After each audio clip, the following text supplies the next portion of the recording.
Hello, YouTube. Alright, that's me letting off on the accelerator here. You can see what the gauges look like on this end. Temperature is high. I've been driving it like that the whole time. ABS light has been on. It is so hot in here. My soda right here is boiling hot because the engine's blowing up hot air through there. I don't know if you can see the vehicle in front of us. That is indeed Little Blue 2. So Mad Max is driving Little Blue 2. He is my escort. He's been following me the entire time, and now he's taken the lead. I have rerouted, and this is the same causeway you used to see me drive to go to work at Kennedy Space Center Visitors Complex, which is coming up. So everything is coming into play.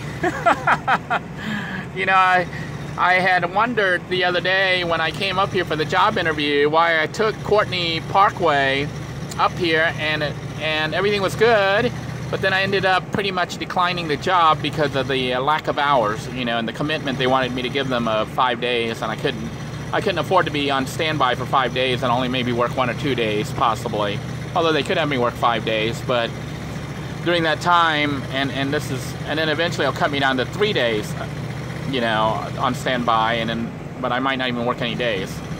And then on days you're scheduled off, they can still call you in on 24 hours notice. So I declined that job so that I could work, you know, like a full week on Spherian assignments. So I'll stay with Spherian as a temp. And also because I had committed myself to doing a YouTube channel with Express Tech Auto. And of course that was before I ended up with this RV that we're in right now. So this is all new. We're, I guess I don't know if we're going to be living in we're going to be living in an RV. Although the RV won't be driving, at least not for a while. We're going to be fixing up the RV and making it habitable. It is kind of a mess right now. But yeah, it's kind of weird following Little Blue 2 because normally that's me driving it. So I'm just following Max right now, and I don't know if you can see up ahead the space shuttle booster rocket thingy there. That is not the real one, but a reproduction for what they call the Atlantis building at Kennedy Space Center Visitors Complex. This obviously was my normal route to get to work every day in the morning when I was working here as a temp for Spherian. This, to the side of us, is the canal, which you saw during that storm. It was really high. It was almost up to the level of the road, so it's gone back down. But still quite a bit of water, and it looks like Max is slowing down. I don't know if he doesn't know how to get there. I hope he does. But we're basically going to be going to Courtney Parkway, and that should take us safely where we need to go. So I'm just so happy that I was able to realize that I could cross over the Indian River. This is, by the way, this causeway, if you're curious, it is 405. The causeway is 405, and it's only about 20-30 feet above the water level versus the 520 and 528 causeways, or the Melbourne or O'Galley causeways, which are upwards of 100 to 150 feet above the water. And for a normal car, even for Little Blue, it wasn't an issue. But when you're driving a big rig, especially one with no power like this one, listen how quiet it is when I'm not accelerating. I'm just coasting right now. I did check out the cruise control. They don't seem to be working. So that's an issue, but you know, not critical. And Blue is telling me to turn right now. So we're going to make a turn to this side, which will connect us back up towards Courtney Parkway. So it's good to know. Wait, is he not turning? Is he going to turn, or is he not turning? I don't know what he's doing. I guess he is turning. Okay. I had GPS on, and which is the phone right now that I'm filming with. But I turned it off so you could see what's happening on the reroute, which happened on the fly. and it shows you, or shows me basically, how sometimes things don't seem to work out and you don't understand why, and then later on it becomes perfectly clear why that happened. I had to come to that interview and I had to take that route to realize that I could cross over to Merritt Island via 405 instead of the big giant bridges, because later on in the week I was going to be driving this route using a RV, a 29-foot RV that has no power. It's having issues with running. So I can safely get it back. I feel pretty good right now, just praying that we make it, you know, all the way to the safety zone. And I'm just so glad that I have Max here with me, because he is familiar with the roads and he knows RVs, because he lives in an RV and he's rebuilt one. Maybe I can get him to show off his RV. He's a kind of a private person, so, you know, I had filmed his not his RV, but his van before. The van that he rigged that looks almost like a boat, a Mad Max machine. And, you know, we had planned on an interview, but he hasn't wanted to do an interview because I think he's just not I guess he's shy. He's more of a hermit type. So here he is directing me, you know, back, and thankfully he was available today to come help me pick it up, because this is the kind of stuff you buy and you don't want to leave it sitting there. Someone can vandalize it and whatnot. So having it now, you know, I can take it to the safety zone, home base, and from there we can try to work on it and maybe even get the engine working better, as well as work on the interior so I can actually live in it. So we are now safely on Merritt Island without having to go up 150 feet in the air. I just feel a lot better. And not only that, this road is obviously very deserted right now, which is good, because I'm obviously not driving that fast. And I wanted to show you what things look like. I'm going to try to turn the camera around.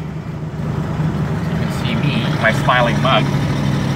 I don't know how well focused it is, but here's the interior shot of the RV.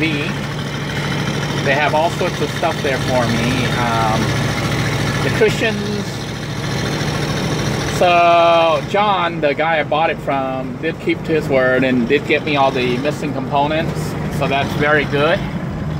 And I'm going to have to work on stabilizing the floor, making sure there's no leak in the roof, and we'll have a really nice home. So this is the back roads, which I would never have known if I did not drive to that job interview and decide to explore and take an alternate route. You know, the thing about GPS is that if you always just follow the GPS, because, you know, GPS maps what it thinks is the best route, the fastest route, you miss out knowing that there's alternate routes like this.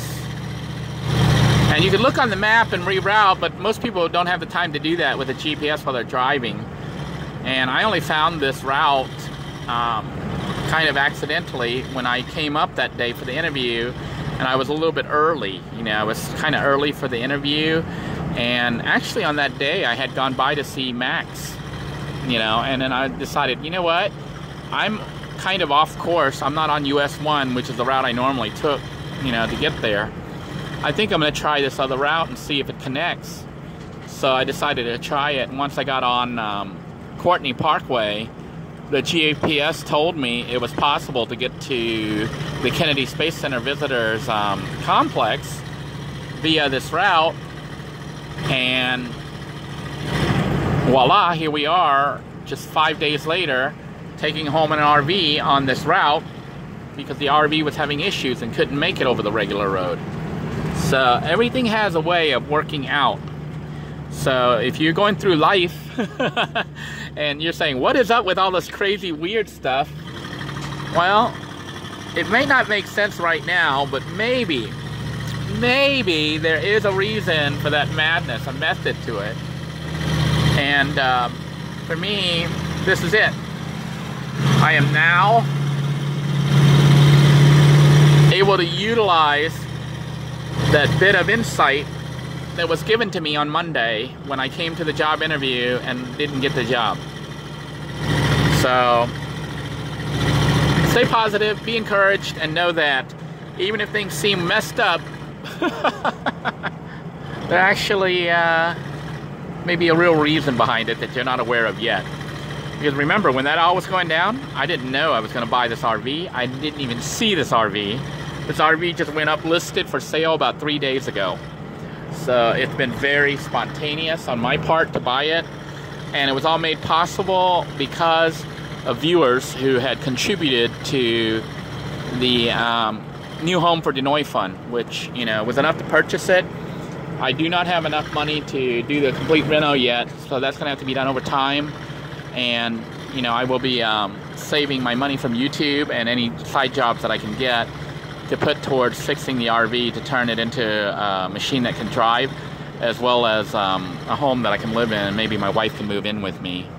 So that's the plan. I do thank each and every one of you. I am going to leave the GoFundMe up for those of you who want to contribute to the cause. You'll be helping me to produce more episodes as I do renovations to this RV, repairs, and try to get this RV from what you see right now, which is kind of a disaster. I don't know what it's filming, so forgive me if the camera's not really filming anything too cool. I am just hand holding everything, and I am going to turn it all off now and focus on the road. But thank you all for tuning in. God bless you all. Thank you for those of you who have been praying for me. I think it's part of the reason I made it safely, considering that, you know, the vehicle had all sorts of issues. And the temperature is actually cooling down right now, which is weird. I guess because I'm not accelerating so hard. I'm letting it coast and cool down a little bit. Surprisingly, gasoline didn't go all the way down to 0, so maybe this thing doesn't get too bad of gas mileage. But I did put in $60 worth of gas. Actually about $70 worth of gas. And, you know, it went a little bit above full or at full. And now we've gone down just a little bit below full, so still got a ways to go though. I'm going to sign out because it is getting dark, and I'm sure the video is starting to have sync issues possibly. So until next time, everyone, please stay safe. God bless you all. Thank you again for your kind thoughts and prayers. Thank you for those of you who have contributed to the GoFundMe and those of you who sent cash directly via PayPal. It is what is making this whole process possible. So until next time, everyone, take care. God bless you all. Please stay safe. Bye-bye now.